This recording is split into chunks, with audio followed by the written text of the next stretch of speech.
নমস্কার। সকল WBCS পরীক্ষার্থীদের আমি আগাম শুভেচ্ছা জানাই। আমার গত ক্লাসে আলোচনার বিষয় ছিল ভারতীয় মৌলিক অধিকার ও তার বৈশিষ্ট্য, এবং সেই সময় আমি আলোচনা করেছিলাম আর্টিকেল 12 এবং 13, যেখানে রাষ্ট্রের সংজ্ঞা এবং প্রি কনস্টিটিউশনাল ল এবং পোস্ট কনস্টিটিউশনাল ল বিষয়ক। আজকে তোমাদের সামনে আলোচনা করব আর্টিকেল 14, যেটা ভারতীয় সংবিধানের একটি গুরুত্বপূর্ণ ধারা, যেখানে বলা হয়েছে the state shall not deny to any person equality before law or the equal protection of the laws within the territory of India. অর্থাৎ এখানে এই আর্টিকেল 14-এর মধ্যে আমরা দুটো বিষয় দেখতে পেলাম। একদিকে বলা হলো ভারতের সকল নাগরিক আইনের চোখে সমান, অপরদিকে বলা হলো যে তাদের ইকুয়াল প্রোটেকশন দেওয়া হবে, অর্থাৎ যারা পিছিয়ে পড়া বর্গের ব্যক্তি বা যারা সমাজের মূল স্রোত থেকে অনেকটা পিছিয়ে রয়েছে, তাদের প্রোটেকশন প্রয়োগ করে সমাজের মূল স্রোতে ফিরিয়ে আনার ব্যবস্থা করা হবে। আর্টিকেল 14 বিস্তারিত আলোচনা করার পূর্বে আমরা Maneka Gandhi versus Union of India এই কেস লটি নিয়ে বা কেস লটির যে অবজারভেশন ছিল, মূল্যবান অবজারভেশনটি আলোচনা করব, যেখানে বলা হয়েছিল আর্টিকেল 21-এর ভিত্তিতে কোনো ব্যক্তি যদি বা কোনো নাগরিক যদি তার পার্সোনাল লিবার্টি স্টেট দ্বারা আক্রান্ত হয়েছে, তাহলে সেই বিষয়টি বিচার করার ক্ষেত্রে শুধুমাত্র ধারা 21-এর ভিত্তিতে তা বিচার করা হবে না, তার সঙ্গে ধারা 14 এবং ধারা 19 একত্রে বিচার করতে হবে। ধারা 19-এ বলা হয়েছে নাগরিকদের স্বাধীনতা অধিকার, ধারা 21-এ বলা হয়েছে যে protection of life and personal liberty. অর্থাৎ আর্টিকেল 14, 19 এবং 21-কে একত্রে গোল্ডেন ট্রায়াঙ্গেল বলা হয়েছে। এখন আমি আসছি আর্টিকেল 14 নিয়ে বিস্তারিত বিবরণে। আর্টিকেল 14 আমরা যদি বিশ্লেষণ করি তাহলে কতগুলো বিষয় পাব, যেখানে রুল অফ ল বিষয়টি অনুচ্চারিত হলেও সেটি একটি অন্তর্নিহিতভাবে সেটি এই আর্টিকেল 14-এর মধ্যেই লুকিয়ে রয়েছে, যার অর্থ আইনের অনুশাসন, অর্থাৎ আইন সকলের ঊর্ধ্বে। এই কনসেপ্টটি একটি ব্রিটিশ কনসেপ্ট, যা প্রথম আমাদের সংবিধানে এসেছে, বা এই রুল অফ ল শব্দটি পেয়েছি A.V. ডাইসির book the Constitution of England এই গ্রন্থ থেকে, যেখানে বলা হয়েছে সুপ্রিমেসি অফ ল, অর্থাৎ আইনই সর্বোচ্চ, আইনের ঊর্ধ্বে কেউ নয়। ইকুয়ালিটি বিফোর ল এর অর্থ প্রহিবিটস আনইকুয়াল ট্রিটমেন্ট। ইহা একটি নেগেটিভ কনসেপ্ট, যা ইংলিশ ল এর একটা অংশ, এবং ইকুয়ালিটি বিফোর ল এই বিষয়টিতে রুল অফ লকে প্রতিষ্ঠা করা হয়েছে। একটি উদাহরণ হিসেবে আমরা লেডি জাস্টিসের কথা এখানে বলতে পারি, যেখানে বিচার কক্ষে আমরা দেখি যিনি লেডি জাস্টিস থাকেন তার দুটো চোখ বাঁধা থাকে, যার মধ্যে দিয়ে যে তাৎপর্যটা আমরা খুঁজে পাই, সেখানে আইন সকলের জন্য সমান, সেই বিষয়টি ভেসে ওঠে। ইহা একটি জেনেরিক ল। এবার আমি আসবো equal protection of law. Equal protection of law কি? যে সমস্ত ব্যক্তিরা বা যে সমস্ত নাগরিকরা সমাজের মূল স্রোত থেকে অনেকটা পিছিয়ে রয়েছে, তাদের ইকুয়াল ট্রিটমেন্ট প্রদান করে তাদের সমাজের মূল স্রোতে ফিরিয়ে নিয়ে এসে একটি সুপ্রতিষ্ঠিত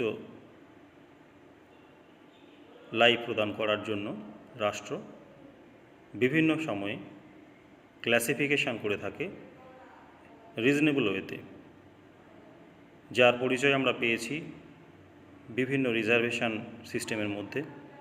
সর্বশেষ ইকোনমিক্যালি ব্যাকওয়ার্ড যে সমস্ত ক্লাস রয়েছে তাদের জন্য 10% রিজার্ভেশন স্টেট করেছে, যেটি এই ইকুয়াল প্রোটেকশন অফ ল একটি উদাহরণ হিসেবে বলা যেতে পারে। ইহা একটি পজিটিভ কনসেপ্ট এবং এটা আমেরিকান সংবিধান থেকে গ্রহণ করা হয়েছে। তবে এক্ষেত্রে ইউনিভার্সাল অ্যাপ্লিকেশান এর হয় না। স্পেসিফিক যে সমস্ত ক্লাস বা যে সমস্ত বর্গ রয়েছে যারা সমাজের পিছিয়ে পড়া, তাদের জন্যই কিন্তু এই ইকুয়াল প্রোটেকশান প্রদান করা হয়ে থাকে। তবে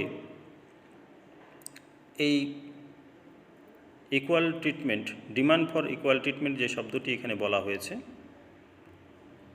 এটি একটি পজিটিভ কনসেপ্ট যার মধ্যে পাবলিক ওয়েলফেয়ারের কথাটা অনুচ্চারিত রয়েছে। পাবলিক ওয়েলফেয়ার আমরা জানি ভারতবর্ষ একটি ওয়েলফেয়ার স্টেট, সুতরাং সেই সমস্ত যারা পিছিয়ে পড়া বর্গ বা শ্রেণী তাদের প্রতিরক্ষা করার জন্য বিশেষ নির্দিষ্ট কিছু ল তৈরি করা হয় এবং সেই ল তৈরি করা এবং ক্লাসিফিকেশান, অর্থাৎ কোন শ্রেণীর ব্যক্তিরা পিছিয়ে পড়া বা তারা অনুন্নত, তাদের ক্লাসিফিকেশান একটা রিজনেবল ওয়েতে করতে হবে এবং সেই রিজনেবল ওয়েতে ক্লাসিফিকেশান করার ক্ষেত্রে state of Bombay versus FN বালসাড়া এই কেসটিতে দুটি টেস্টের কথা বলা হয়েছে, একটি ইন্টেলিজিবল ডিফারেন্সিয়া আর একটি রিজনেবল নেক্সাস। ইন্টেলিজিবল ডিফারেন্সিয়া অর্থাৎ এই ক্লাসিফিকেশনটা এমনভাবে করতে হবে সেটা যাতে বোধগম্য হয়, অর্থাৎ তার পেছনে যেন সঠিক এবং ফেয়ার রিজন থাকে। এবং এই ইন্টেলিজিবল ডিফারেন্সিয়ার প্রয়োগের মধ্যে দিয়ে একদিকে যেমন ক্লাসিফিকেশান করা হয়ে থাকে, তেমনি উক্ত ক্লাসিফিকেশানের করার যে কারণ এবং ক্লাসিফিকেশন করার ফলে যে ফলশ্রুতি স্টেট পেয়ে থাকে তাদের মধ্যে যেন সঠিক একটা বা পজিটিভ একটা রিলেশনশিপ বজায় থাকে, যাকে আমরা রেশনাল নেক্সাস বলবো। অর্থাৎ এমন কোনো ক্লাসিফিকেশান করব না স্বেচ্ছাচারী পদ্ধতি প্রয়োগ করে, যাতে যে কারণে করা হচ্ছে আদৌ ভবিষ্যতে সেই কারণটি ফলপ্রসূ না হয়। চেষ্টা করা হয় যাতে যেটা করা হচ্ছে সেটা ভবিষ্যতে ফলপ্রসূ হয় এবং জনসাধারণের কল্যাণ হয়।